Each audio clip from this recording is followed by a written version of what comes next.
ఇబ్రహీంపట్నం శాస్త్ర గార్డెన్స్లో ప్రభుత్వ హైస్కూల్ విద్యార్థుల కోసం నిర్వహించిన మానసిక వికాస కార్యక్రమం అత్యంత ఉత్సాహంగా సాగింది.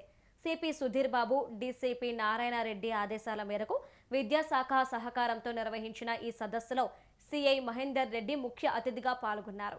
10వ తరగతి విద్యార్థుల్లో ఆత్మవిశ్వాసం నింపేందుకు సిఐ మహేందర్ రెడ్డి బహుమతులు ప్రకటించారు. మొదటి ర్యాంక్ సాధించిన విద్యార్థికి 10,000 రూపాయలు, రెండవ ర్యాంక్ సాధించిన వారికి 9,000 రూపాయలు, మూడవ ర్యాంక్ సాధించిన వారికి 8,000 రూపాయలు తన వంతుగా అందజేస్తానని హామీ ఇచ్చారు.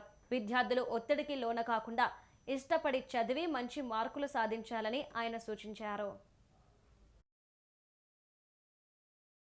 ప్రభుత్వ పాఠశాల యొక్క 10వ తరగతి విద్యార్థులకు రాబోయే ఎస్ఎస్సి ఎగ్జామ్స్కి సంబంధించి మోటివేషన్ ఇవ్వాలనే ఆలోచనతో మోటివేషన్ స్పీకర్ వేణుగోపాల్ రెడ్డి గారి యొక్క సౌజన్యంతో, అదేవిధంగా మండల్ ఎడ్యుకేషన్ ఆఫీసర్ ఏరియా నాయక్ గారి యొక్క సౌజన్యంతో, వాళ్ళ యొక్క సపోర్ట్తో ఈ యొక్క ఇబ్రహీంపట్నం మండలానికి సంబంధించినటువంటి వివిధ గ్రామాల్లో ఉన్నటువంటి ప్రభుత్వ పాఠశాలకు సంబంధించినటువంటి ఎస్ఎస్సి పిల్లలందరినీ కూడా ఈరోజు ఈ యొక్క ఇబ్రహీంపట్నంలోని శాస్త్ర గార్డెన్కి పిలిపించి ఇక్కడ ఒక మోటివేషన్ క్లాస్ని మేము చేయించడం జరిగింది.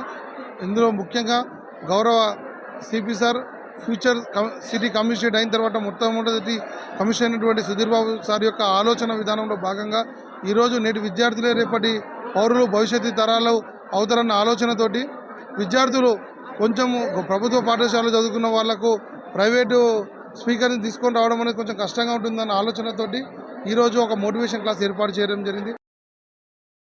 ప్రభుత్వ పాఠశాల యొక్క 10వ తరగతి విద్యార్థులకు రాబోయే ఎస్ఎస్సి ఎగ్జామ్స్కి సంబంధించి మోటివేషన్ ఇవ్వాలనే ఆలోచనతో మోటివేషన్ స్పీకర్ వేణుగోపాల్ రెడ్డి గారి యొక్క సౌజన్యంతో, అదేవిధంగా మండల్ ఎడ్యుకేషన్ ఆఫీసర్ ఏరియా నాయక్ గారి యొక్క సౌజన్యంతో, వాళ్ళ యొక్క సపోర్ట్తో ఈ యొక్క ఇబ్రహీంపట్నం మండలానికి సంబంధించినటువంటి వివిధ గ్రామాల్లో ఉన్నటువంటి